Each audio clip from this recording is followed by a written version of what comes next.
All right, it's time. Good evening, everyone.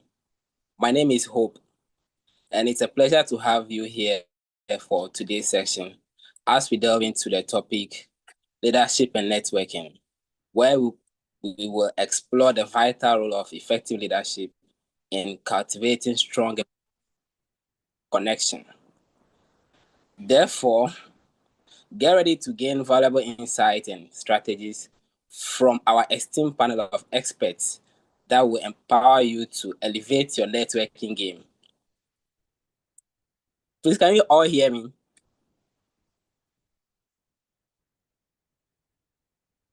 Hello? Yes, please, we can hear you. Okay. So before I hand over to Mr. Abednego to introduce the speakers for today's session, please let's turn on our cameras for a screenshot.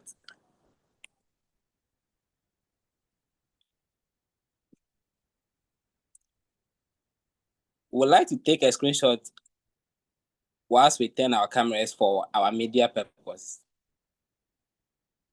Thank you.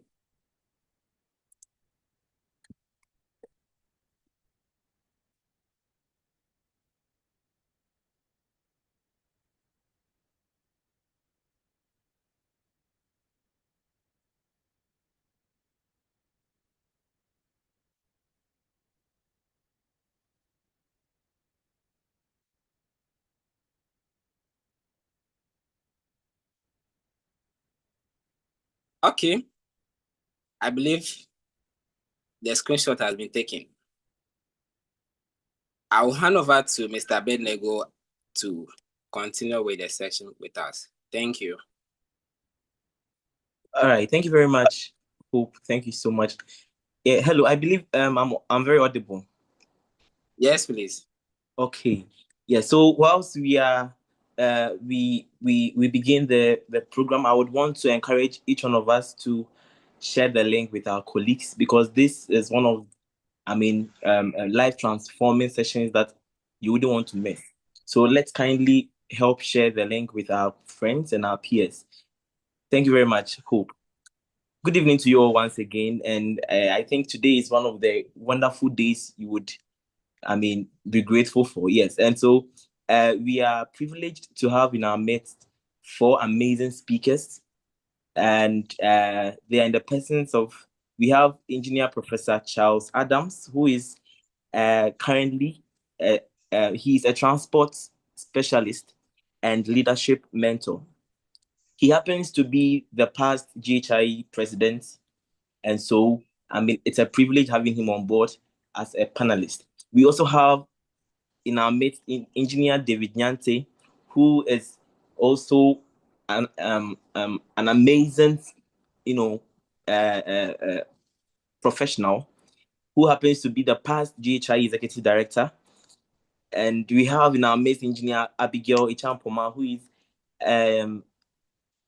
Youth and Engineering Executive Committee member, and she is also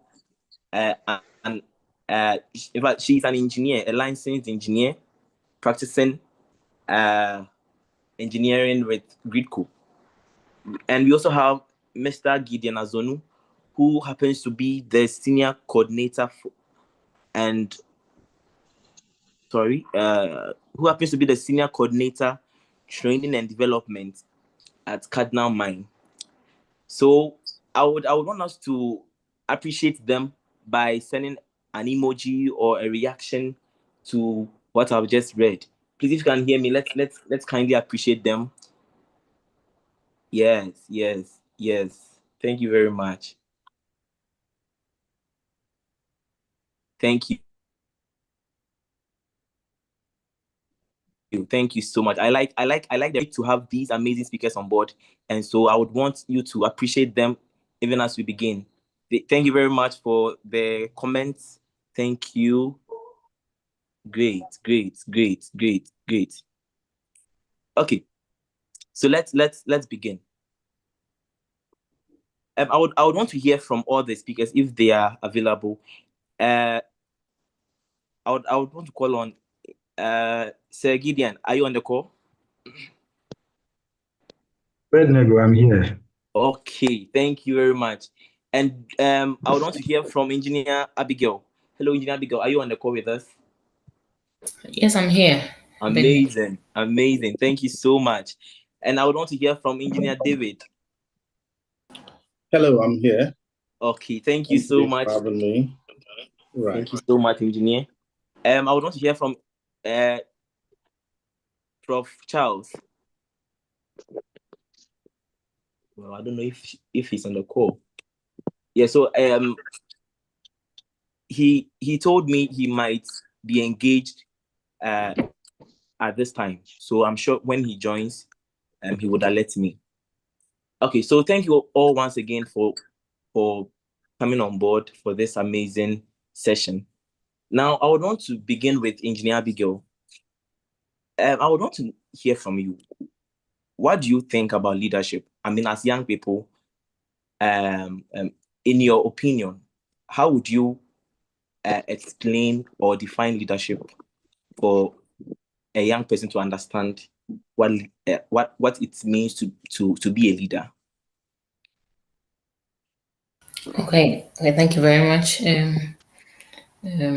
I would briefly say somebody who is a leader is someone who is poised to, find solution to problems. If you are in a professional setting, an educational setting, wherever you find yourself, and you're always giving solutions to problem, you could be classified as a leader. So that is what I Okay. would say about who a leader should be or who a leader is. Thank you. Thank you very much, Engineer Abigail. I would also want to hear from Sir Gideon. Yes, Sir Gideon, in your opinion, how would you define leadership? All right. So I would look at it from the angle of decision making. So if you are a leader, you are required to make decisions for yourself and on behalf of whichever group you are leading. So it's hugely based on decision making, whatever you do as a leader, to do with decision making. So you take decisions for yourself and then also have it at the back of your mind that you are taking decisions on behalf of a group. Okay. Wow. That's amazing. Thank you very much. I would also want to hear from Engineer David. Yes, Abednego. I would look Yes, at sir. leadership. Please, in your opinion, how would you define leadership?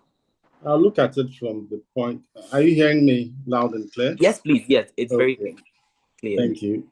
I'll look at it from a point of view that a leader should have a vision and there should be a mission to be accomplished. And the leader should be able to influence people to try and achieve that kind of mission that they have or the vision that they want to realize. So a leader is someone who brings people on board to achieve a particular vision. Yeah. Wow. Thank you very much, Engineer David. So I would begin with Engineer Abigail. Engineer Abigail, can you share an example of a leadership failure you've experienced and the lessons that emerged from it? Okay, so for me, I would say in my early career, when I was practicing with SMEC, Snowy Mountain Engineering Company, I remember we were leading a team for the LV bifurcation for Accra East and Accra West. Yes, even though it was in my early career and we had to work with people, like employ people to work with and all that. But at some point, I felt overwhelmed and I really should I say, assume that speaking about it will make me feel like a failure. So that in itself was a failure for me. When you're a leader and you're overwhelmed, you should be able to, ask for help. Else, you're going to go down as a failure. Yeah. So I wasn't able to tackle the task properly as it should be, and eventually we had to crash the project to, bring in more people to finalize it. Even though we concluded not on time, but at least with some little deadline. But that will go down as a failure for me as a leader. Yeah. Okay. Thank you. Oh, thank you. Yeah, I would hear from Engineer Sir Gideon. Yeah, hello, Sir Gideon. Now, on your side, what tips do you recommend for balancing leadership responsibilities with academic or early career workloads? Like the example given by our panelist. Yeah, so she got, stressed out, I would say, at a point. So what are the tips you would recommend for balancing leadership responsibilities with academic or early career workloads? All right, so let me take it from the beginning. Let's look at leadership itself. We spoke in different dimensions about leadership, but largely it rests on the fact that you are leading a group of people. Okay, so in that regard, being in your early career, I don't really see the correlation between that and leading people. But then let's just assume that you happen to lead people in your early career. At that stage, there is a lot of learning to do. That is not to say that once you go up, there is less to learn. In actual fact, the more you rise, the more you realize that there is a lot to learn. So at the base, you shouldn't even be worrying about leadership, but let's just assume that you have it at hand and you have to figure your way out. Much of it has to do with planning. Much of it has to do with planning. Okay. And your time management, okay, as a leader is very, very crucial. You are now working for yourself and working on behalf of the group. So if you're not able to plan well, it means that you are leading the whole group in a way that is not in line with your vision. Apart from planning, okay, we should also, as a leader, as a young leader, you should know what to prioritize. Okay. If you have a list of things to do and you choose to go with any of them at any time, then you are making a huge mistake because not all of them require the same amount of resources and the same attention. So you learn how to prioritize and then you learn how to delegate. You're a leader doesn't mean that you are the one who is going to do all the work. You have a part to play and you have to let your group also know the part they play. And now it is your responsibility to make sure that you guide them well, communicate the tasks to them well, and supervise. Make sure that everything they do is an input towards the ultimate goal. Wow. Wow. Oh, that's amazing. Thank you so much, Sir Gideon. Now let's hear from Engineer David. Yeah, sir. So how do you maintain integrity when leading under pressure? Let's say as a young person, you happen to be in a position, of leadership. How do you maintain integrity when you are under pressure? There are moments where you'll be given pressure to do certain things. How do you maintain integrity? Well, Abednego, I think that as a leader, you shouldn't allow pressure to get to you. You shouldn't be doing the wrong thing because of pressure. You should always be doing the right thing. And you should be leading by example. Pressure doesn't call for doing anything that is untoward. In maintaining your integrity, you need to set clear boundaries. You need to prioritize ethics. You need to create a culture of integrity. And where you need support, you can always consult others, your seniors, your mentors, or others who can guide you in whatever you are doing. Mind you, as a leader, people are watching you. And if you start to bend under pressure, then you are leading people astray. So pressure is no reason for doing the wrong thing. And I tell you, the pressure will fizzle out, but whatever you set out to do will remain and people will see the bad work you have done. For instance, take a building that you want to construct in a very short time. And because of that pressure, you are cutting corners. Assuming you deliver the building on time. In no time, the poor work that you did, the shoddy work that you did, will be telling on you. And that will last for a long time. So pressure doesn't call for bending rules or caving under your ethical values and things like that. You need to maintain it and deal with the pressure and do the right thing. And you shouldn't be creating the pressure for yourself, and try also to make sure that people do not create pressure for you. Okay. Wow. Wow. Okay, so to you, Engineer David. Now, yes, I believe there are moments in our lives where we look up to people. Maybe as young people, we look up to those in higher positions, those who are leading us, and so I would want to ask, what role does mentorship play in shaping effective leaders? And how can young people seek mentors? Right. So mentorship, there are numerous benefits for leaders and for all of us. Through guidance and support, mentorship can bring up leaders. They can help them in their skill development, the personal growth of the individual. They can help them to grow themselves individually, develop their capacity, their personal attributes and things like that. And also, your mentor could assist you with networking opportunities and things like that.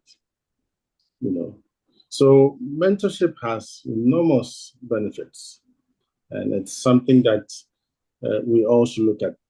And there's also reverse mentorship. Mentorship is not only upwards, there could be downwards mentorship. We could always learn from each other. And, as a young person, seeking mentorship should be properly considered. You need to define your goals and your needs, think of what you want to achieve from that mentorship experience you're looking for. What are what is the end game? What do you see? What plan do you have for that mentorship? Okay. Then you research your potential mentors. If it's in a particular area, a particular field, you can look for the experts there, those who you think that they are your role models, or you want to, and then see how you can reach out to them. These days, you have social media, you have technology, emails. You could be able to reach out to them somehow. And through other events, networking events, conferences, and things like that, you may have opportunity to meet some of these potential mentors. And then also, by all means, use online platforms, LinkedIn, and all those things. Try and communicate to the potential those you want to mentor. And in your preparation also, try and ensure that you have your pitch. You have what you will be telling your mentor, who you are, and what your vision is, what you're expecting from that mentorship in a very short statement. So those are some of the ways of looking at trying to seek a mentor. But I tell you, mentorship is a big issue, and I cannot talk about all that in this short period we have. But these are ways that a young person can seek mentorship. Mentorship. Wow. Thank you so much, Engineer David. Yeah, I can see Sir Gideon's hand. Yeah, Sir Gideon, yeah, go ahead. Is there a submission you would want to make? Yes, I wanted to touch briefly on an issue with regards to Engineer Abigail's case. Okay. So as young people, I'm a young person myself, and I have suffered the consequences. So I would want to tell my colleagues, we glorify hard work, which is not bad depending on the context, but I think we should also consider rest. Okay, if you happen to find yourself in a leadership role at the beginning of your career, you want to impress, you want to show that you can do it. And because you are young, you have the energy, so you would want to push you want to push your body to the limits. But trust me, if you don't rest, you die. You die young. So rest is very key. The people who are above you, who are matured in their careers, they know that you can't do everything at the beginning of your career. You are learning. They understand. So let's not try too much to impress and overwork our bodies. So I think rest is also key. Put in your best and then rest and let the rest work. Things will work out. I mean, once you put in your best, there is very little you can do.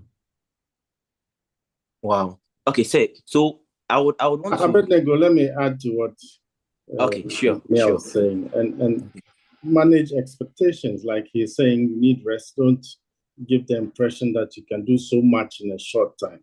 Okay. Be realistic about what you can achieve in time. Don't go with very huge expectations. It's always better to under promise and over achieve. So be frank with yourself and work in a way that you can meet expectations, and get people to understand what they should expect.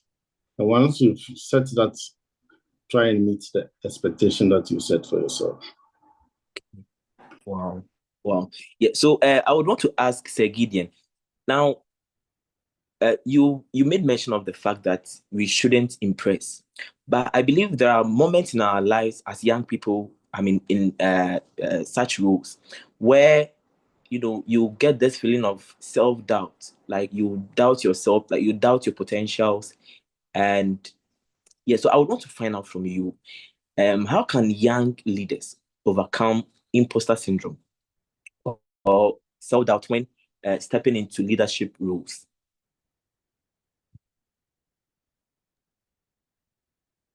So let me just put this across that it doesn't happen to only we the young ones. Wow. Okay, so it's with everyone. It's just like experienced public speakers. Usually you think that they don't have stage fright, but they keep coming up and saying that, yeah, we still have stage fright, but you just have to deal with it. They have principles and ways of dealing with it. So I think that one of the best ways to do that is to believe in yourself. And just like my senior colleague said, have it at the back of your mind that you cannot do everything. Don't try to impress. There is this popular saying that the expert was willing to be vulnerable or to look like a fool at the beginning or something of that sort. Yeah. Once you have it at the back of your mind that you are learning, you are not there yet, I think it kills a lot of doubt. Okay. Much of the reasons why you would have doubt is that you think people want to see you deliver top notch at the beginning of your career. Yes. It's something that you are cooking up in your head, and it's going to greatly affect you. So believing in yourself and knowing that you cannot do it 100%, it will kill a lot of doubt. And once you have the attitude of learning, I'm learning bias, so I will keep hammering on learning. Once you know that you are a learner, it kills a lot of doubt. So you know that, yeah, I'm not going here to impress anyone, but I'm willing to learn. Wow. Yes, I believe that attitude changes a lot of things. Yes, thank you very much. Gideon has said it all. I think that is very true. And you have that syndrome because also that you feel that you are not yet ready for that role or something. So the key thing is to develop yourself, like you said. You have to keep learning. So once you have that confidence, you develop yourself and you have the confidence, I think that syndrome will no longer be there.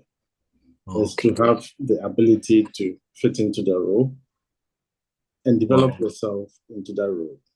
If you feel that you are not adequate for that role, find a coach or somebody who can assist you grow and develop yourself to fill the position. Okay. Okay. Wow. Thank you very much, Engineer David and Sir Gideon. Yeah, I would want to hear from Engineer Abigail. Now we've spoken about self-development and all that. I would want to find out what steps can young leaders take to inspire innovation and creativity in their team? Because I believe as a leader, you need to first get developed. And so if you're not developed, it means it will be a bit difficult to, promote creativity, amongst your team members. So then, what are the steps young leaders can take to inspire innovation and creativity in the team or in their teams? Okay, thank you very much. I would say first and foremost, we all as young engineers, must cultivate the spirit of trust and safety. So if we are working in a team or we are working as team leaders, people should feel free to share ideas with us without fear of criticism or fear of the fact that you might steal the idea and polish it. Because some young engineers, you see them in a team and they are not doing anything. They just take people's idea, polish them, and then try to make it better and then make it seem like it's their own idea. People will not trust you with their initiative. So that should first of all be cleared. Then you lead by asking questions, asking them if they have challenges, if there is any diverse thinking, and that is how you get that creativity aspect and the innovation aspect out of people when you are leading a team. And also, it's very important to embrace failure. Like we've all mentioned, Engineer Gideon, David has hammered on it very, very, very well. It's Yeah. important to embrace failure. It's part of our learning process. So, if there is any failure anywhere, don't break your back, don't beat yourself. It's part of your learning process. Wow. And also, another important key point is reward initiative. When you are able to achieve certain milestone, reward yourself, reward your team.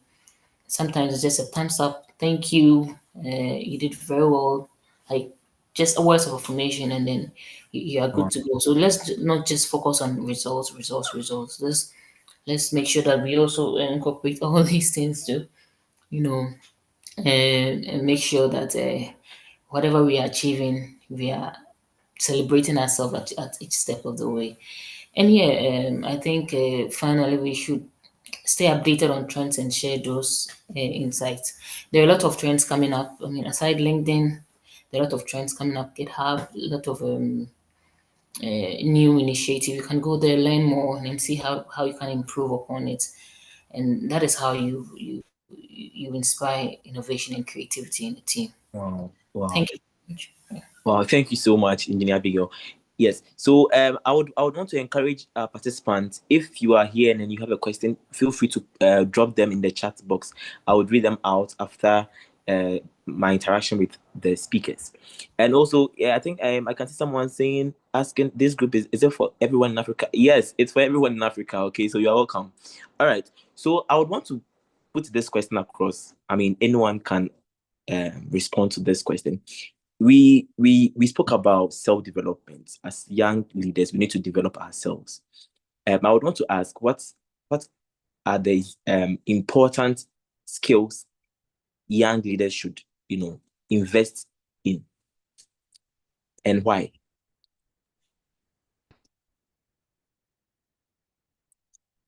Okay, so I bet if I can give it a shot. Okay, sure. As a young person, definitely you have your technical field that you are within. So if you want to progress in that field, that is fine. But because we are talking about leadership, let me talk about these three areas where you want to look at. First of all, you need to know yourself. Okay. You need to develop yourself in a way that you can discipline yourself, you can manage yourself properly, and then you can deliver, by yourself without any coercion or any force from anywhere. Know yourself and learn how to develop yourself, your time management, all those things that help a person develop. Then the next thing is to lead people, manage a team. Okay. You Team know, management. you need to know how to work with people, and then build people, to assist you to deliver on that. So all those programs that help you understand how to lead people, how to create a team, all the normal forming and all those things, you need to understand those things. Then you move on to influencing people. That is at a higher level. I mean, this is not something you can develop within a week or within a year. No. Yeah. As a young person, you might start learning to know yourself and develop yourself. Then as you get into mid-career, you'll be looking at leading teams. And then when you start influencing people, you are leading organizations and things like that. So those are the kind of stages. So for now, if you are in early career, you'll be looking at how to know yourself and how to develop yourself. Then you move on to leading teams and so on. So that's what I'll say about how you develop yourself. Okay. But this is in terms of leadership. Leadership, yeah. Technically also, depending on the field in which you are, you should also be developing yourself technically. The leadership side of things are soft skills, usually not taught very much in schools or universities, but you need to be conscious of it. You need to know how to lead people. You need to know how to lead and influence people so that you can lead at higher levels. Wow. Okay, thank you very much, Engineer David. Yeah, I think Engineer Abigail was about to speak before Sir David came in. Yeah, Engineer Abigail, let's hear from you. Hello. Yeah, I think Sir David has tackled it very, very well. Yeah. So I was about to say call it the same thing, technical skills, and then this new should I say technological skills that are also coming up, because I remember quite recently I learned about picture kucha, like it's another way of presentation. Is that- Vous le poserez là-bas quand vous avez fini. D'accord. Merci. Yeah, so sorry about that. Yeah. So I mean that is a technological skill that you can add on as a leader. So when you go into the meeting, you have the soft skills like your presentation skills, but the things that comes together to present for that presentation to come up and then be stylish and then be nice, the tools that you need and all that, you need to learn that. AI is also coming up and then it's been embedded in all our systems. So if you're leading a team, you're a data analyst, you're a spatial analyst and all that. So you can learn this to also make you. Okay. Yeah. All right. Excuse me. So yeah, I think that's all. Excuse Okay. Thank you very much, Engineer Abigail. Yeah, let's hear from Sir Gideon. Do you have any addition? Any add up for us? Yes, I think they've outlined it clearly. So there are two parts to the issue. The technical part, that is knowing what to do, and then the other area is knowing how to do it. Now, being a leader, you need a good play of both of them, because definitely you'll be a leader in a particular area. So let's call that the technical part. Like they've laid out, you need to know your stuff. You cannot be a leader in tech and not know tech. You cannot be a leader in psychology who know very little about psychology. So you need to get that technical competence sorted out. Then another part is how to influence people. Leadership is mostly about how to influence, persuade people, get people on your side. It's simple, but once we start unpacking it, you realize that there is a lot to how to persuade people. It's a whole game. Now, I would advise that if that is your plan, you want to become a leader, at the early stages, you may not have the means to, but then you can start small. From the definition, we said a leader is someone who basically leads people. Leadership is about leading people, organizations. Yeah. You can lead your fellow students. You can lead your colleagues at work. You can lead your family, your cousins. It boils down to how you want to how you would want to define leadership, but then it's all leadership. The reason why I'm emphasizing on starting small is that is how you learn. Learning is more repetition. So you start small, learn, make mistakes from there, and then when you get bigger opportunities, you can refer some lessons from those era, and then you can build upon yourself with those ones. So learn about persuasion, learn about influence, and start small. And there are some good books I would want to recommend. There is this classic book, How to Win Friends and Influence People. I believe it's not something we can hide. I mean, one of the best books, How to Influence. And then there is The Psychology of Persuasion by Robert Cialdini. Yeah, that's also a good book. So start with these ones, then you understand how the human psychology works, how people behave, what makes people like you and what makes people not like you, how to get people on your side, and all that. So knowing what to do is one thing, but knowing how to do it and how to get people on your side is a whole ballgame. Wow. Thank you so much. I think the last time I met Sir David, he gave me the same recommendations, and wow. So to all our participants, if you are here and you are not writing or putting things down, please kindly get a notepad and then put things down. Don't just listen, put things down, because after this session, your life should be transformed. Okay. All right. So we spoke about influencing people. And I believe that as young people, for us to, build that level of influence, we need to more of expand our network. I don't know if I've put that well. So I would want to find out from Sir David. Yeah, Sir David. I would want to ask this question: that what are the practical steps someone can take to build professional network from scratch, especially with limited or no experience?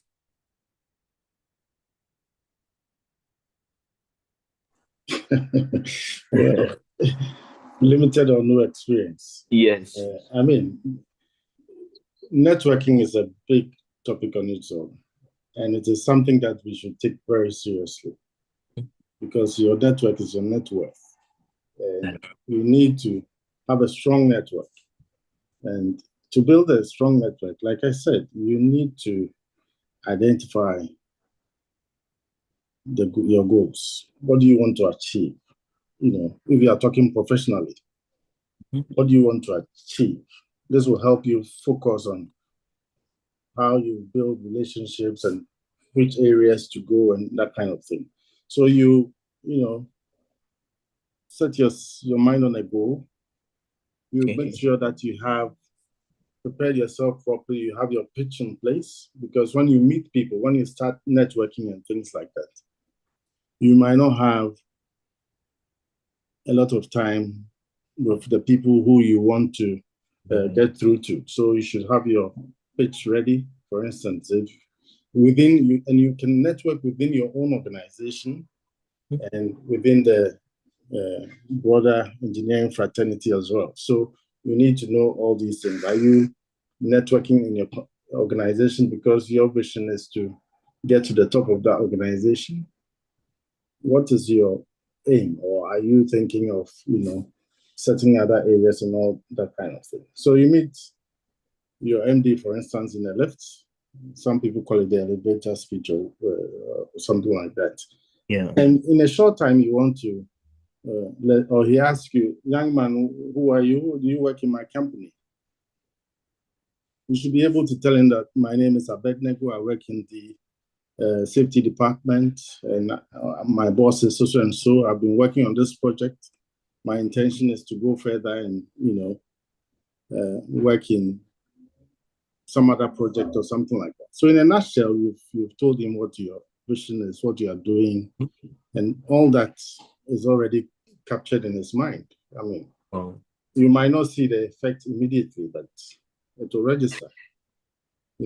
So you prepare yourself properly, like I said, and once you have that preparation, then you try and now do the proper networking. And networking is meeting people, discussing issues with them, and you network around similar interests. Okay. You network around similar interests. You talk about things, and you genuinely want to network and get ideas in that industry and see how you progress and develop yourself. You don't start networking by, oh, I need a job. The first question, you mention your name, and the next thing is that you're looking for a job. This is your background, and you want a job, and that kind of thing. No, you should talk about the interests you have, and genuinely be interested in the other person, what the other person is also doing. Exactly. Once you're interested in, then the connection becomes natural.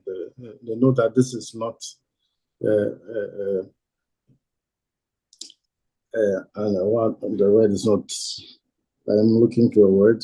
It's not an opportunistic. It's not an opportunistic kind of relationship you're looking at, but you genuinely want to be part of that person's network, and then you develop that with other people, and you build on it, and you see that as you have such discussions with people, one thing will lead to another. They will connect you to other people, and so on and so forth. And you should be deliberate about it. That's why I was saying that networking itself, probably at another time, I can do something for you on networking. You go for an event and you're from a particular office or a particular university or a particular, organization. And at the conference, you stick to each other. You're not networking. You're just, there are so many people to meet. And there are so many people to network with. And that is why your pitch is important, because you don't want to spend the whole afternoon talking to just one person. You talk to one or two people, you make the contact, you move on and talk to other people. So you go for an event, you should be able to talk to several people, not talking to one person the whole day and you think you've networked. You haven't been effective. Wow. You should have the opportunity to benefit from that event, and at least talk to as many people as you can. Possible. And you will build strong networks from there. And then once you've established contact, you should follow up genuinely. Follow up with the people and see how you can progress that kind of network that you establish. Wow. And also volunteer. Volunteer and care about, the profession or the area in which you are interested in which you are building that strong network. As you volunteer to do other work, for instance, if it's the Institution of Engineering, you volunteer to do other things. You meet other people in that committee or in that endeavor, and you continue to grow your network. So networking should be a way of life. I mean, you should start as soon as you're a student. You should start networking professionally. Because you've entered the profession, you should start building on that. And then once you network with others, you realize that the network also becomes available to you, not directly, but anytime you call upon them and they have some solution from their network, they're able to extend it to you. So it is very important that we look at networking very seriously. And we should be starting now if we haven't started already. And it is very key. Wow. Yeah, to say Gideon and then Engineer Abigail. Now, we've heard that we should, spend more time in, creating networks with a lot of people. Let's say maybe in case you are in a conference setting. Now, I believe that networking goes beyond just taking contact or, because normally as young people, when we reach out to people we admire or we would want to network with, and then, we get their contacts, I think the main struggle begins from how do we stay in touch? How do we, warm that relationship? So I would want to ask, is there a procedure we need to use, or is there any proven steps we need to master? So let's say after reaching out to someone after a conference or something, and then you get a person's contact and everything. Now, how do you, start building the relationship from there?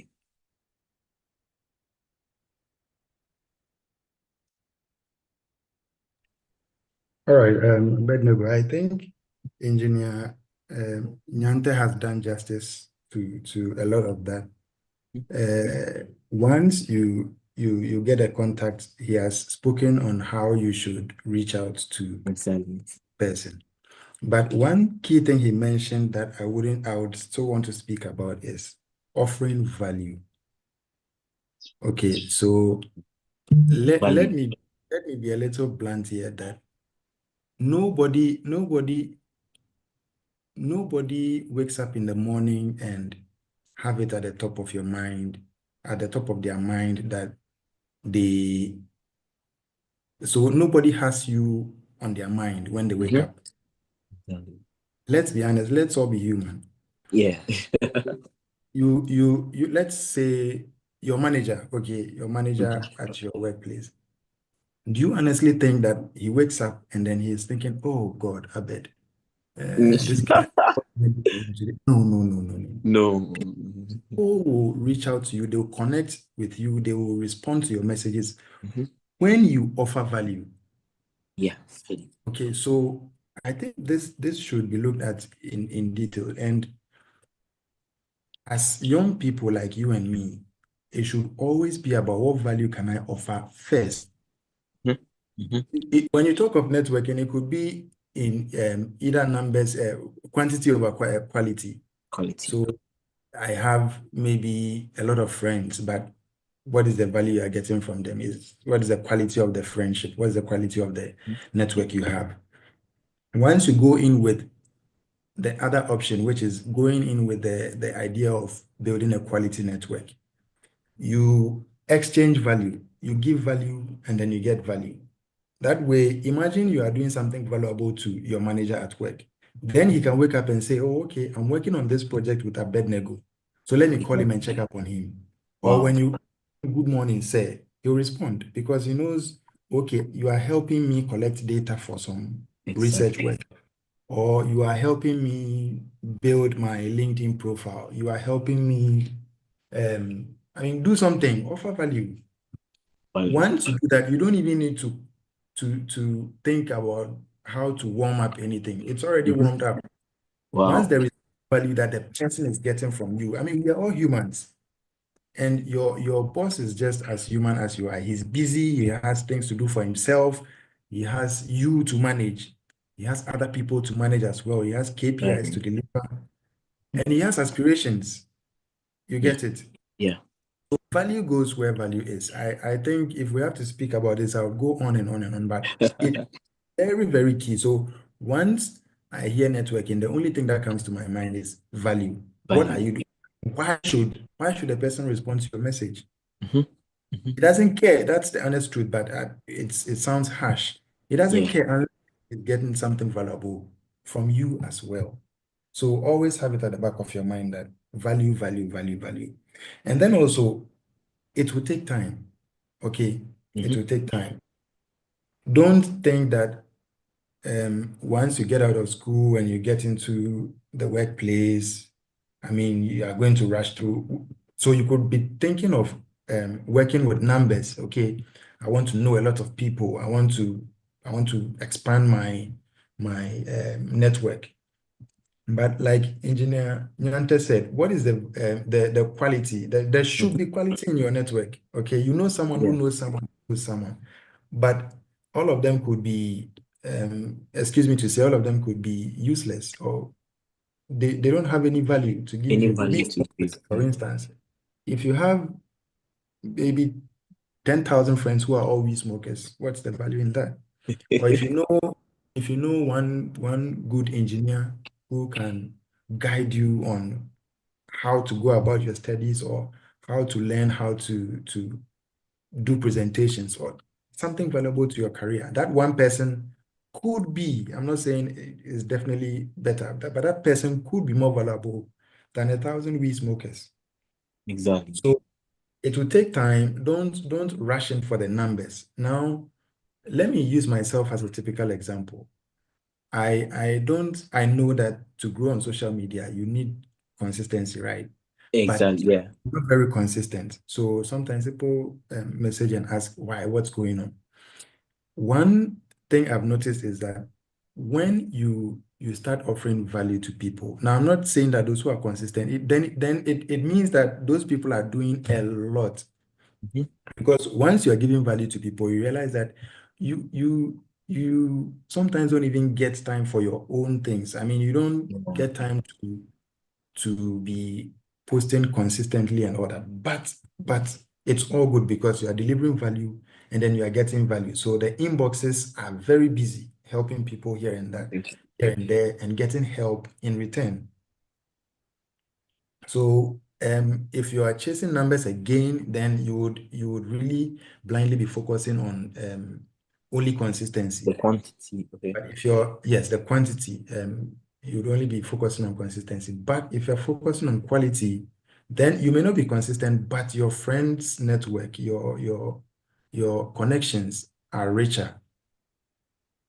And to get that level of quality, it will take, you will not meet the right person just at the first try. So it will take time and you need to be patient. We are young.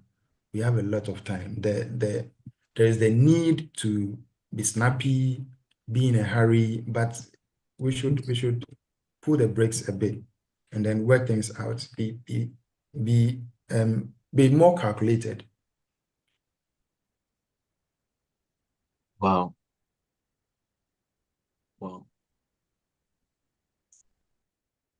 Wow. Thank you very much, Sir Gideon. I mean, Sir Gideon and David, they've poured everything out. So as a young person, if you're on the call and then you feel or you don't know why people don't want to connect with you, you don't know why, I mean, or how to even network with people, I think you should start working on the giving value. You understand?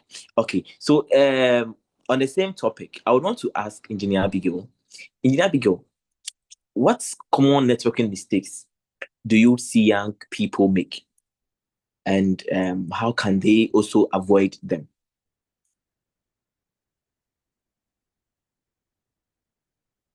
Okay, thank you very much. I think it's in relation with what engineer Gideon and say Nyantechi has already said. David, yeah. Yeah. So it's not all about just collecting contacts and then showing to people that you are connecting with this, you are connected with this. Exactly. Pictures. It's not about that. If you're intentional about what you want and all that, then and you focus on the person you want to connect with, or people that you want, a group of people that you want to connect with to build your own career.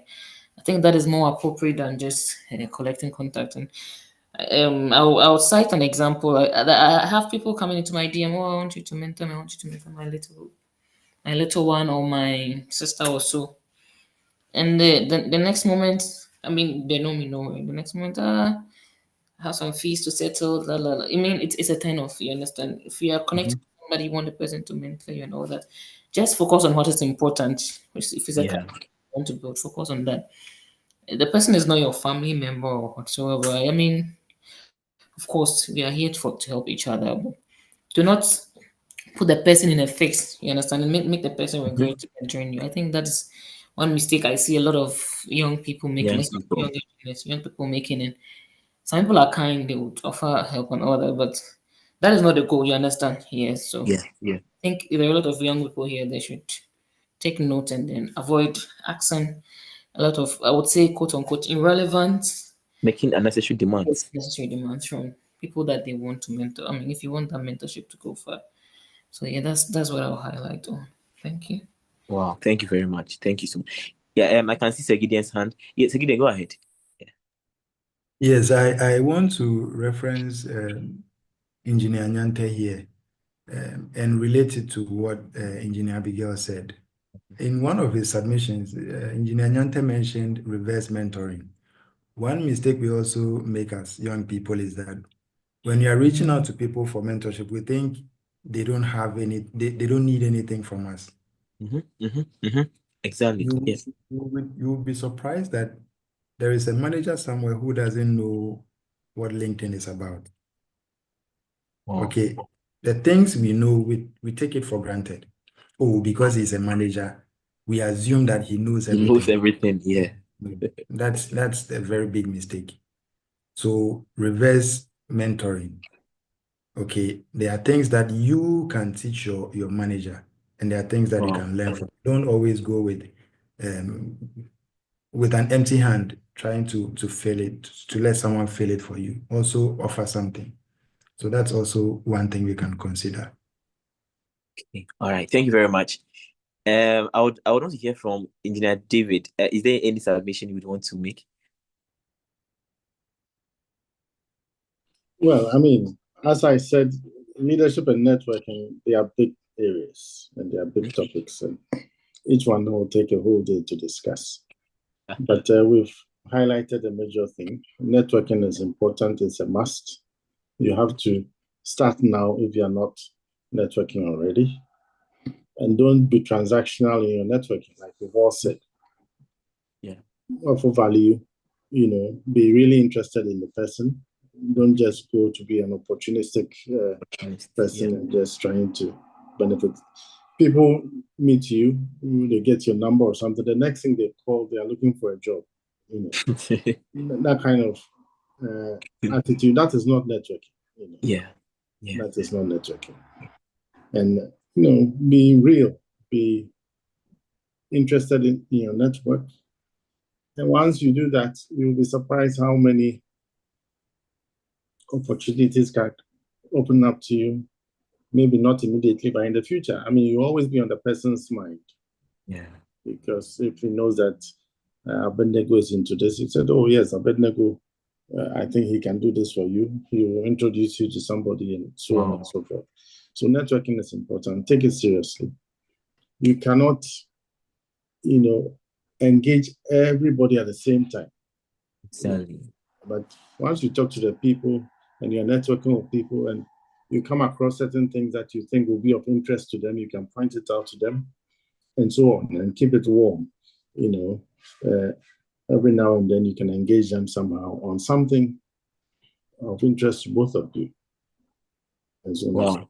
So I cannot say too much at this time, just to encourage all of us to develop ourselves so far as leadership is concerned, and to enrich our networks. Let's build strong networks, which will be valuable to us and also valuable to our other networks as well. Because the networking and networks are very broad. My network plus your network is a bigger network. And can you imagine if we add all these networks together, the kind of reach we can make? It's huge. So let's look at it from that point of view. Okay. Thank you. Oh, thank you so much. Yes, and I would want to make some addition to what our speakers have just delivered. I think as young people, one thing I've realized is that we think about the now. We want something now. We don't think about the future, what we could get, in the future. So normally young people, we miss it. Like how we reach out to people and then we are requesting for job opportunities. We are asking them to pay our school fees. We are asking them to, all these things are not helping as young people. So if you are here and then you are like that, I believe you put a stop to that after this session. So I would want to put a general question across board. What advice would you give to introverts or people who say, oh, me, I'm a shy person.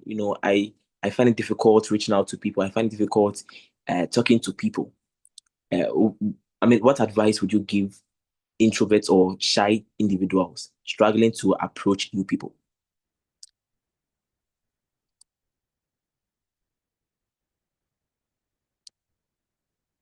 Yeah, this question goes to all of us. So I don't know if, Okay, so David. Okay. Introverts, it doesn't mean they don't speak at all. Introverts are people who, are deep thinkers, and they could always strike a network. Once you are prepared, it doesn't matter if you're an introvert or not. You know what you want to address, you know what you want to talk about. You'll be able to make inroads. And you might have some people who can also introduce you, or, so the fact that you're an introvert doesn't mean that you don't engage people at all. There's no introvert who doesn't talk to people, but you should make an effort to, once you have something that you want to achieve, you have something, a vision before you want to deliver it. So introvert or not, you should find a way of engaging. There are various ways that introverts can engage as well. You might want to network in smaller groups. There are all kinds of events that you can network within. So being an introvert shouldn't stop you from networking at all. Wow. Thank you very much, Engineer David. Indeed, you might find out that some introverts even network better. When they are one-on-one with people, you might find out that they engage even better than the extroverts who are no focused. Some extroverts are no focused in what they discuss. Some introverts are deep, and they can really engage on a one-to-one basis very well. Wow. Thank you so much, Engineer David. Thank you so much. I would want to ask Sir Gideon. Yes, so how can young people leverage social media? I think you made mention of LinkedIn. We using LinkedIn and the other platforms. How can we leverage that? Because yes, for me, I believe we are in a digital era where it's very easy to connect with people and through these social media platforms. So as someone who doesn't know anything about networking or hasn't gotten that exposure, how can this person leverage social media to grow their networks meaningfully? All right, so before we come to that, I would want to say that everything that happens online should first happen offline. Okay. So you should know how to socialize with people first before you come online. Otherwise, it's just the same thing, same behavior and same patterns that you are going to repeat. Now, before I come to that, let me touch briefly on the previous question about introverts. Introverts, yeah. If you let your introversion get in the way of your career or your development, then it means that you are not hungry enough. Wow. Yes, you are not hungry. If you are really hungry for a job or for your career development, that introversion will run away. So Engineer Nyanta spoke about knowing yourself. Everyone has a place in the workplace. Okay, so when you come to the workplace, doesn't mean that everyone there is an introvert, or in order for you to rise up, extrovert. In order for you to rise up, you have to be an extrovert. You have to be outspoken. No, introverts have their place in the workplace. So once you know yourself, you know your strengths, your weaknesses, and all that. So you know where to develop.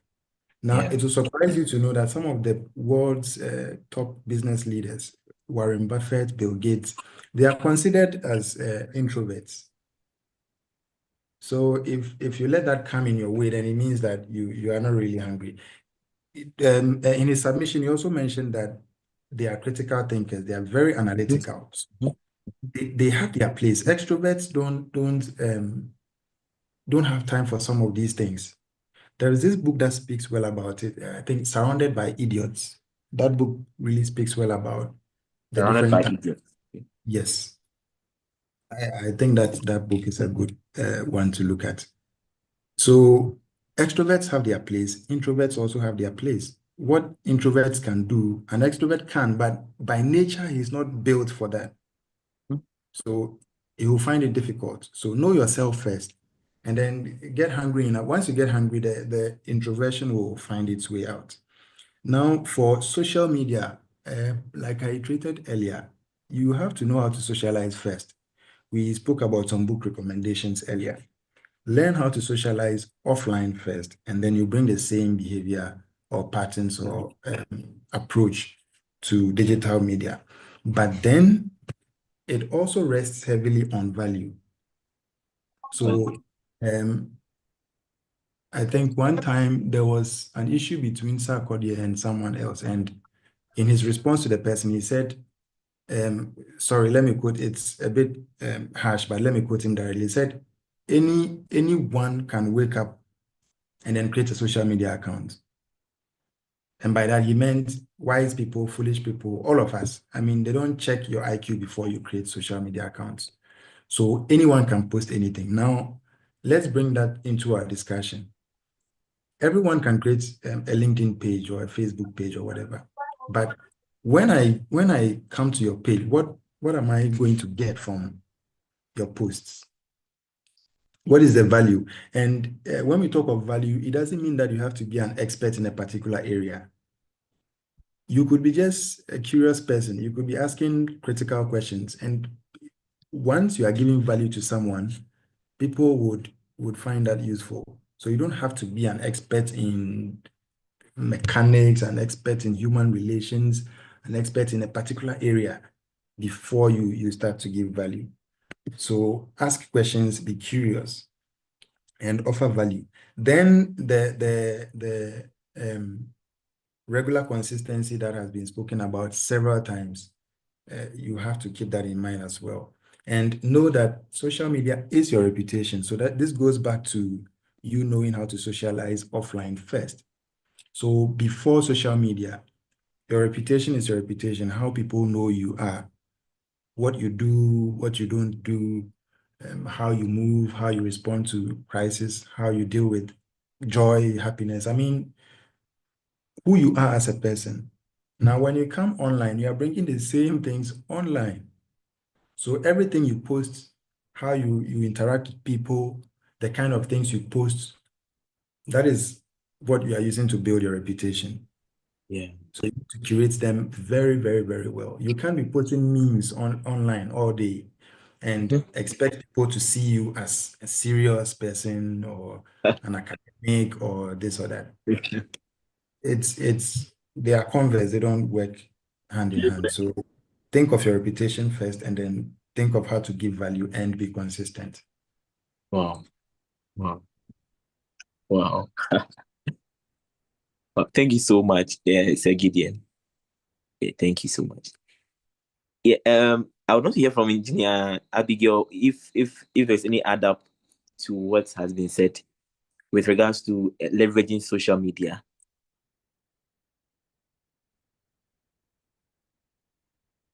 Okay. Sorry, yeah, I think Engineer Gideon and David has dealt very well with that topic, and they've gone deeper into Sorry, All right. sorry, Thank sorry. you. They've gone deeper into the analysis here, like they all mentioned introverts, so they have their way. So you start small. You start small. You start with small groups. If you cannot be in a bigger group, you start with small, or you can even start online. No, online you don't see face to face.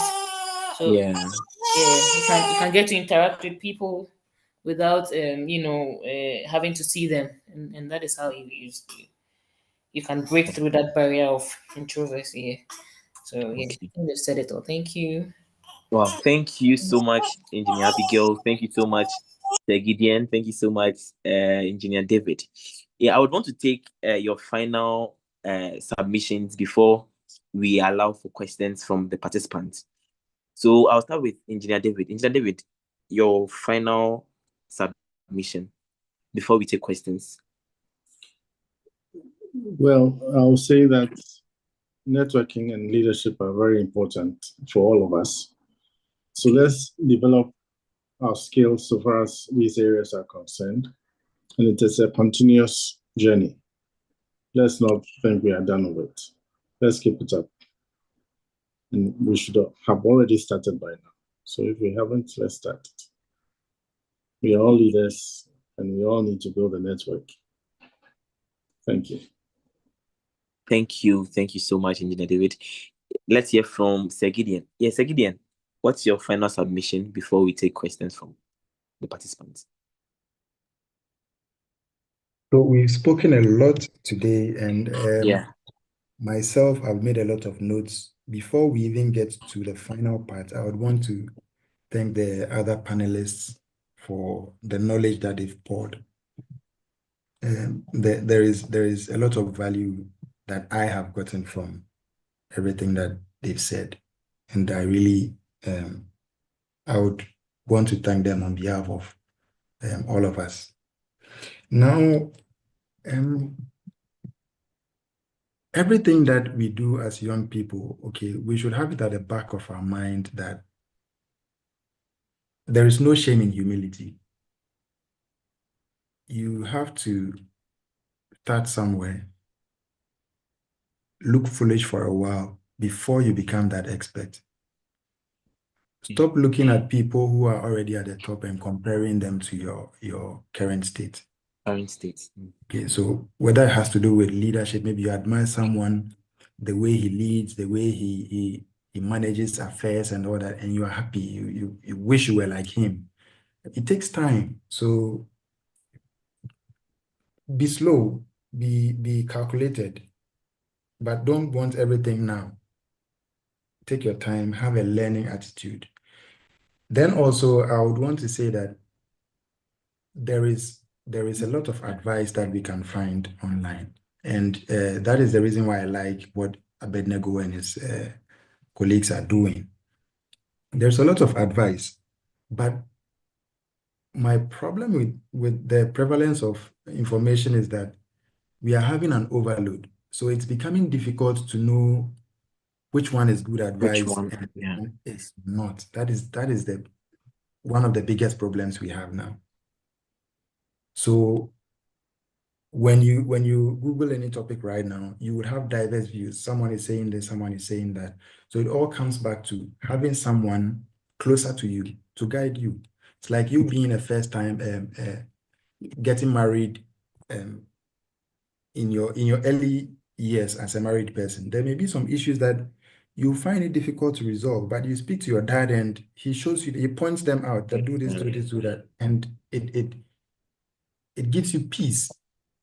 It's the same way with your career as well. Have good mentors and know which knowledge, which advice to take online and which one not to take.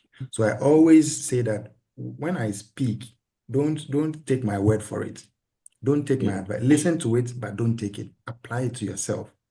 This is what has worked for me, but my life is not your life, and my life is not supposed to be a blueprint for your life. But listen to the advice, take it, note it down if you want, research it, digest it, and then apply which ones you think will be good to your life. Wow. Wow. Wow. Wow. Thank you so much, Sir Gideon. Thank you so much. Yeah, let's hear from Engineer Abigail, your final submission before we take questions from the participants. Okay, thank you very much. I'll use this opportunity to advise young engineers to join professional, not only young engineers, like young and upcoming career professionals to join a professional association. So if you're a surveyor, you can join the Ghana Institute of Surveyors. Architect, I think that institution also, we have an institution of for architects, and for engineering, we have the Ghana Institution of Engineering and all that. That is how you would shape your journey, your career journey. So when you join the association, you join early. You don't wait till you practice for 10 years. No, you volunteer when you are in the association, and then you attend events and contribute to discussions as well. So that will help to amplify your voice and position you for a technical and policy level influence career. Yeah, so that's all I have to. Thank you. Thank you so much, Engineer Abigail.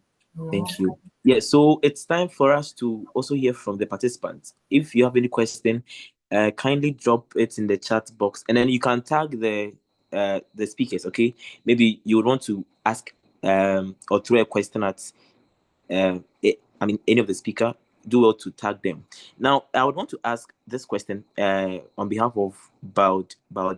Yeah, so I think his question is about language barrier. So he's asking that he had an experience on LinkedIn where someone with a huge visibility reached out to him, and then the person reached out to him by telling him how happy he was to get to know him more on LinkedIn, and then he told him that Balde told him that he's a francophone, and so he's currently in Accra to learn English. And he says that after that session, the conversation got weird by his side. Yeah, so he would want to ask, so someone like this, I mean, how can he network effectively, as in with someone having a different how do I put it, with different background in terms of languages? Yeah, so there's a general question to our speakers. Anyone can answer. Yeah. I think I'll go first here. Okay.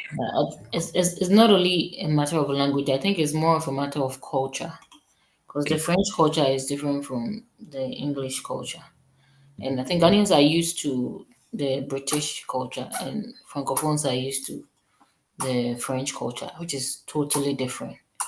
So, for a French, saying kiss at the end of a conversation is normal, but it's weird for a Ghanaian. I mean, you understand? So you need to learn each other's culture and then see how you can adjust and meet each other halfway. Because I mean, coming to France, I see that I had to learn a lot. You understand? Yeah.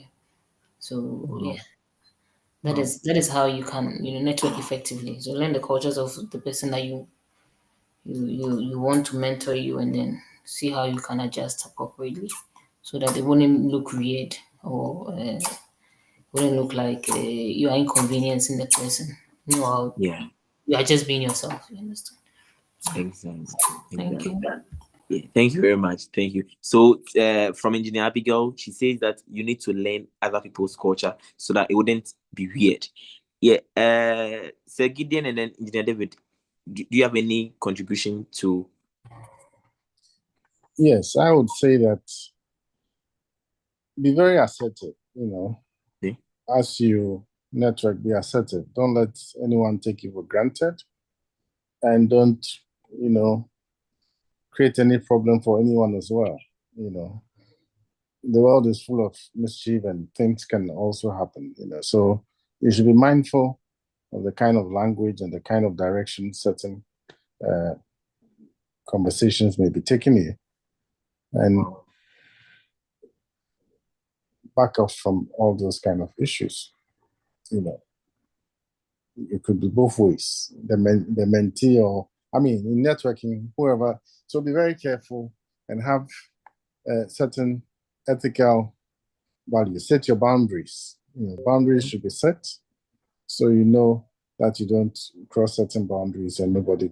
Be very assertive and deal with. It's a matter of culture.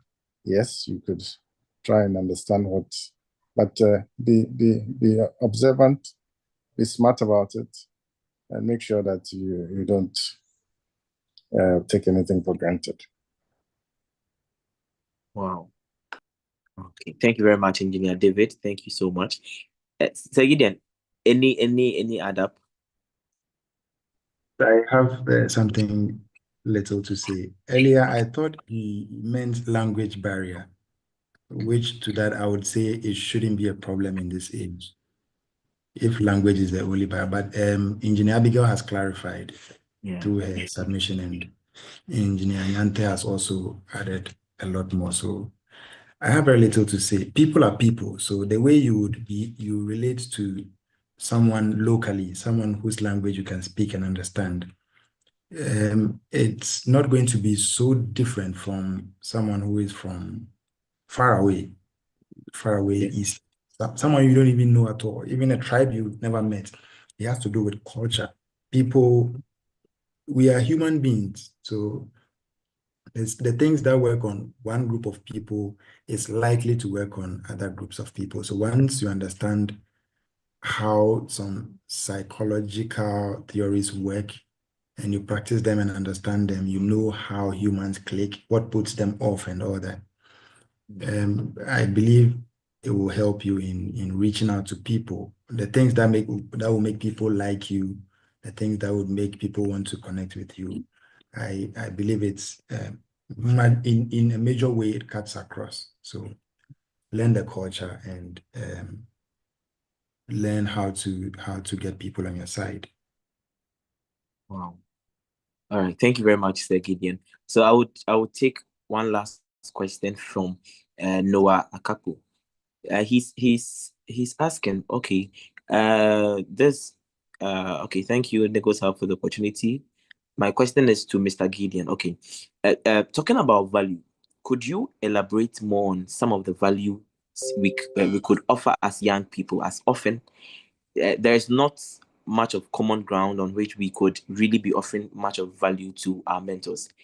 Yeah, so I think this question goes to Sir Gideon. You made mention of we offering value.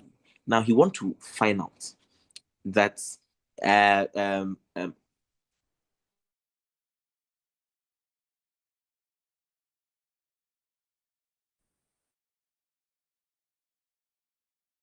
could you elaborate more on? Yeah. Hello? Yeah, hello, sir. Oh, sorry, I think my network went off. So he's asking that if you could elaborate more on the values we can offer as young people, especially in a mentor-mentee relationship. All right, so I cannot define a set of values that you can give to someone. The things that I want in my life right now may be different from the things that Abednego needs in his life right now. So I can't say that, okay, this and that is value. For me, if you ask me, I can tell you what I need right now and what I need help with. That is the value you can give to me. But there are some general areas that we can mention. When you talk of tech, there is a huge gap between adults or people who are in very high leadership positions. Because much of them are older. I think most of them come from the baby boomer generation and all that. They are old, but they know the ins and outs. They've been leaders for decades. Okay, but you are tech savvy. You know how to use a computer, you know how to do this and that. Things that you can quickly get around might be a little difficult for them. It's not always the case. So that is just one area. So you can study your space as well. So when I say your space, so I mean your industry. Okay, you study your industry, know the things that people in leadership positions would need help with. I had to assist someone with basic presentations for about 4 years. I wasn't working with him, okay. We're just trying to build a network. And once in a while, he would, because he knows that I can do that, he would send me some information and say, oh, please put them together in a slide for me. I'll do and then send to him. Because I studied visual communication, he knew that I could give that value to him. So those are the things I mean. It's hard to say that, oh, okay, Mr. A needs this as something valuable to him. So you need to study your industry, and if possible, study the person. You know that he doesn't have time. He's a very busy person. So what can you do to help him? You could be a research assistant, as simple as that. Or you could be running errands. Anything that you can do to give value, that is what I am referring to as value. So there are no defined set of values. Yeah. Oh, wow. Thank you so much, Sir Gideon. I think Ernest is it Akapu? Yes. Noah, I believe you've been answered. Yeah, so we are left with 6 minutes, 5 minutes more to end this panel discussion. But I would want to ask my question. Okay, I think someone who has asked a similar question. This goes to all our speakers. Now, the person is asking that as a young leader managing a team of senior professionals with extensive experience, how can one effectively establish his authority and gain their respect while leveraging their expertise and navigating potential or experience-based dynamics. Yeah, so basically, so let's say you are a young leader and then you find yourself, leading a team of senior professionals. How can you effectively establish your authority?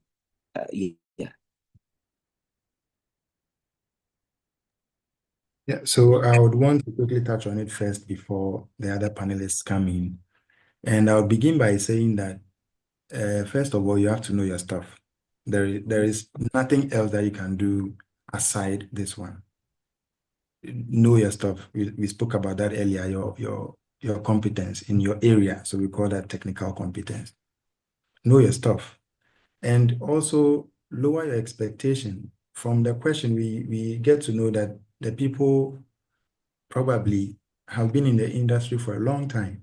They are older people, or they are people in other higher positions, but maybe by coincidence or whatever, you happen to be leading them on a particular project or whatever.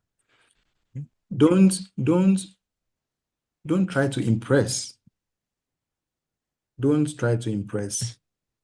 Deliver what you can deliver, and reduce your expectations. Okay, don't try to go in as the new guy or the person who has all the brains, and these people are experts. So just know your stuff, and then be simple. Do your stuff.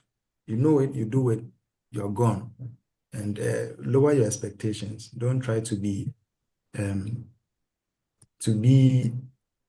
something new or something extraordinary. Wow. I think yeah, you've nailed it. Yeah, I would want to hear from Engineer David if he has any submission. Yes, I mean, Gideon is right. You need to know your stuff. And this happens all the time. You have younger people sometimes leading teams of elderly or senior people. But once you know your stuff, you're able to assert yourself. Lead by example and respect everyone. Don't be arrogant. Be respectful to everyone. You don't need to be arrogant to get the work done. Set clear boundaries and stick to them. You all know your staff. Be respectful to each one. Lead by example. You prioritize your ethics and what you have to do, culture of integrity, and then you move on. Once you know your stuff and apply the principles. Once you manage properly or you lead properly, by example and ethically, you shouldn't have a problem. But once you start, bending things and trying to be unethical, you could have issues with them. Mm-hmm. Because probably as you come into that role, some of them may be peeved because you might be younger than them, or that they might have felt that they should be there. But once you set your boundaries, you lead by example, and your principles are clear, you shouldn't have a problem. And try and respect them and build rapport with them. It might be difficult initially, but with time, they'll warm up to you. Wow. Thank you so much, Engineer David. Yeah, so a quick one before I move to Engineer Abigail. I can see Sir Gideon's hand is up. Yeah, Sir Gideon, a quick one. All right, so something came to mind and I wanted to check that in. Earlier, we said that there is no shame in humility. If you are a young person working with adults or people who have probably been in the industry for a long time, one of the worst things you can do is to want to show up. Okay, so always be humble and be willing to learn. Once they know that, okay, you are not a threat, they will open up to you and you'll be surprised what these people can teach you. Okay, and if you are arrogant in the beginning, I mean, it will be clear. They will know they've been in the industry for a long time and you are just coming up. They will see through you. And you'll be surprised the kind of traps and pitfalls that will be ahead of you. And they will be watching you go your way, and then you fall in those traps. But if you learn how to bring people on your side, okay, you would know that you don't advertise to everyone that, hey, I'm a threat to your existence, I'm a threat to your position, I'm a threat to your integrity. Align with people. Wow. They are older than you. Respect is spoken about that already, but learn to let learn to align with people. Don't try to be the opposite. Try to rather get them. I'm trying to remember a quote, but it goes like, learn how to use people, not literally, but learn how to use Yeah. people. Yes. So it's a very key thing to consider when you are working with people who are more experienced than you, but you find yourself in a higher position than them. Wow. Well, thank you very much, Sir Gideon. Thank you so much. Yeah, I would want to also hear from Engineer Abigail. I think yeah, she's going to give our final, her final inputs. Yeah. Oh, okay, thank you. Like Engineer David and then Gideon has already spoken about. Yeah, you are not in competition with these older ones. Yeah, so you need to establish that fact first. You're not in competition with them. The moment I heard the word authority, I mean, I sort of assumed a competition here. You know, you are here to work with them, and you need their help more. I Yeah. mean, then I would say they would need your help because you are assuming a leadership role and then you are the authority. So if you want to establish an authority, then I would say it's sort of show that you want to prove to them that you are the boss. No, you don't have to. The You're boss. not in competition with them. Yes, just stay humble, like Engineer Gideon has mentioned. Stay humble, and then you have a lot to learn from these people. Like even technicians, you be an engineer leading technicians. And these technicians, they've been on the field for so long. They know their technical stuff. So you might know your theories plus technicalities, some technicalities, but they know the technical stuffs more. So if you calm down, come to their level and then learn from them, you'll be amazed at the stuff that you will learn in your career. So yeah, Very true. that is a summary to what my co-panelists have mentioned already. Thank you. Wow. Wow. Thank you so much, Engineer Abigail. Thank you so much, Sir Gideon. Thank you so much, Engineer David. I think for me, I've learned so much. Yes. And I'm going to apply everything I've learned here.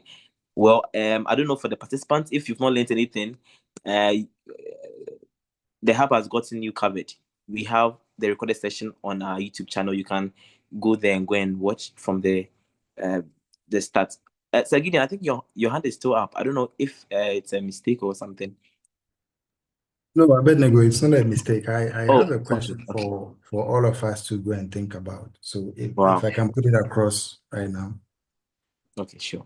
So the question is that we are talking about leadership, okay? Day in, day out, we keep talking about leadership and leadership and leadership.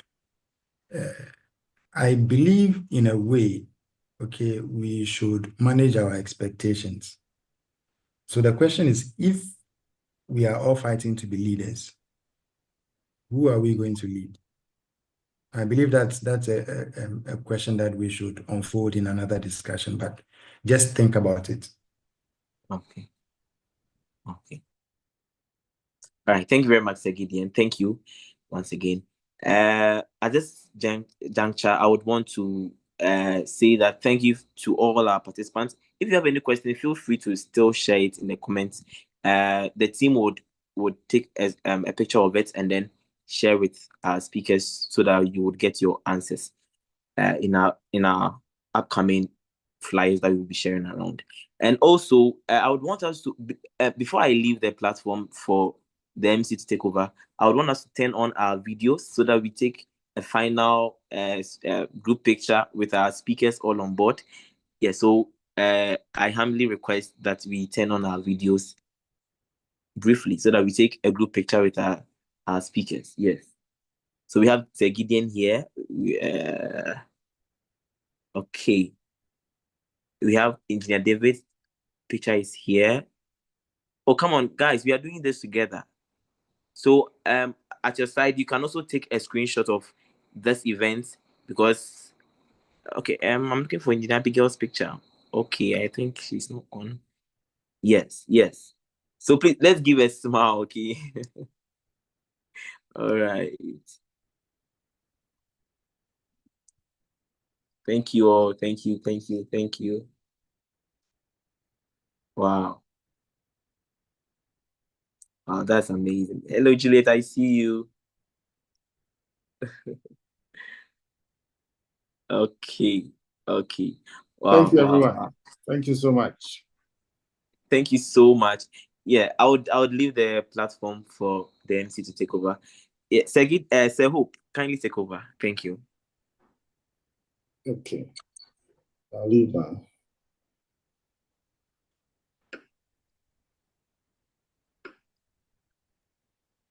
Yeah, Hope. Well, Yeah, I can hear. okay, yeah. So please take over. Take over, okay. Okay, we'll now call Miss Nanaya to give us a vote of thanks. Nanaya, please, are you with us? Yes, please. Okay. You can proceed. Thank you so much. And please, as we come to the close of this seminar on leadership and networking, it is my privilege to extend a vote of thanks on behalf of everyone present here. And first of all, our gratitude goes to Mr. Abednego, who is the founder and CEO of Negos Hub, for being the host and also for creating this platform where we can all connect and share our insights on matters. And also to our esteemed speakers, we really appreciate you for sharing with us your knowledge, your experiences, and some leadership insights. We also extend our appreciation to the entire Negos Hub team for the efforts they put in organizing this virtual experience, and also to every participant who took their time to join this session. Thank you for your presence and your engagement. Thank you so much.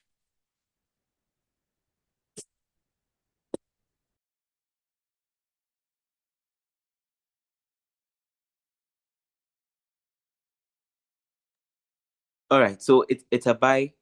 Let's have a good evening.